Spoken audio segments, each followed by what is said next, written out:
Man City are looking at Elliot Anderson as one of their main targets for 2026. Now, we don't know if this will be in the January transfer market for 2026 or in the summer transfer market, but one thing is certain, it is believed that Pep Guardiola is a very huge admirer of this player. Elliot Anderson coming to Manchester City will be a very good one, especially if players like Bernardo Silva or Kovacic decides to leave the club in the summer transfer market. What's up guys, and welcome to the channel, and in this video we'll be talking about why Elliot Anderson will be a good signing for Manchester City if they decide to go for him. We'll be looking at some of his key attributes and also his strength and his weakness. Elliot Anderson is 22 years old and plays for Nottingham Forest in a double pivot midfield role. As at the time of making this video, so far this season he has played 13 Premier League games and 4 Europa League games for Nottingham Forest. He's a very versatile player. He can play in the central midfield, attacking midfield and defensive midfield, and if there's one thing we know about Pep Guardiola when it comes to his midfielders, he likes them to be very versatile. They can play in different positions. Sometimes you see him, he wants to play that midfielder on the right wing.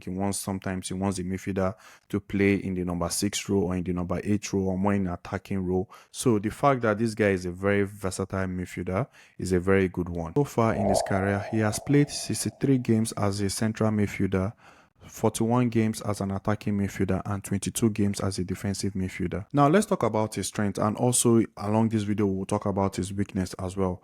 Elliot Anderson is very good at pressing, he's very good at passing, and also is a very good playmaker. This season so far, he's ranked 4th for both passes completed and also for passes attempted in the Premier League. He's also ranked number 1 when it comes to progressive carries, and this is very huge for a midfielder because it's a very good quality. You know Pep Guardiola likes. He likes his player to be, his midfielders especially, to be able to carry the ball. His passing stats are crazy. 97 percentile for passes completed, 97 percentile for passes attempted, 93rd percentile for key passes, 99 percentile for passes into the final third. Now for me, what really stood out in his passing stats is the passes into the final third and also key passes, although the attempted passes are also great as well. Also, when you play for Pep Guardiola, you know you must be very good at passing the ball, you must be very good at holding the ball, and also, like I said earlier on, you must be a very good versatile player. But passing of the ball, you know, is something Pep Guardiola is priority for Pep Guardiola. Defensively, Elliot Anderson might not be on the same level like Declan Rice or Caicedo, but his defensive numbers are really not bad as well. And when you look at tackles in the attacking third and tackles in the defensive third, he really looks good there too. Another stat that stood out for me is his ball recovery. He's in the 99th percentile when it comes to ball recovery, which is very huge. That is, this guy has the ability to recover the ball, and you know Pep Guardiola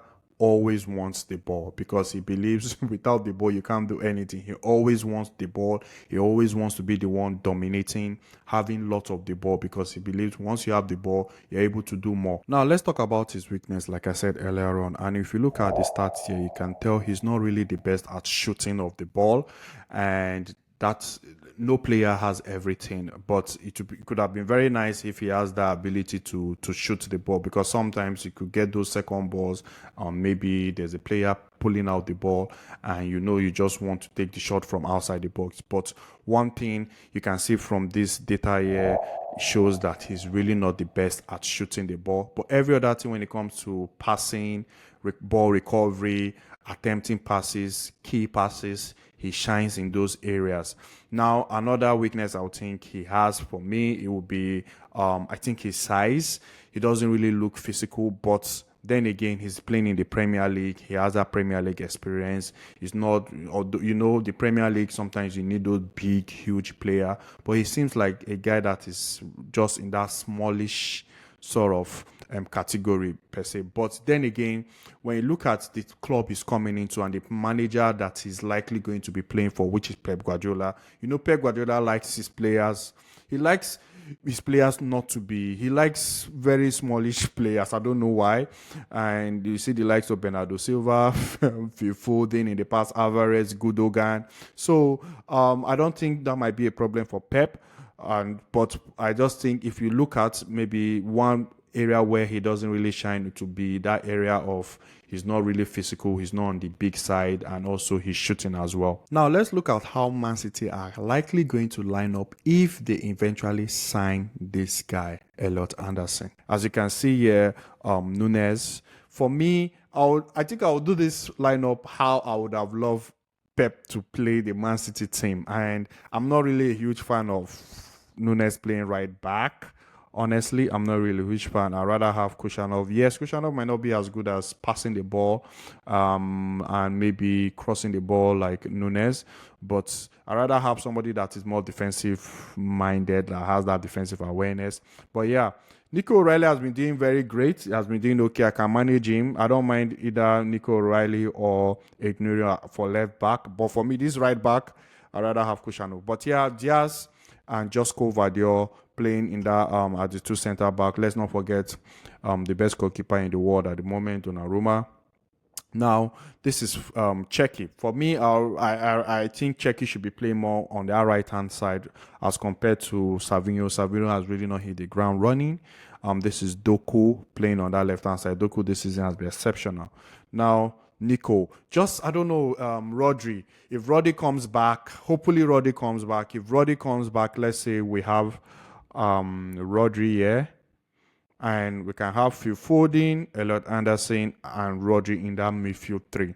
And I don't know if this deal goes through, if Man City eventually signs this guy and or like if he comes to the club, imagine these two partnership. Maybe Pep Guardiola could be onto something, building one of the.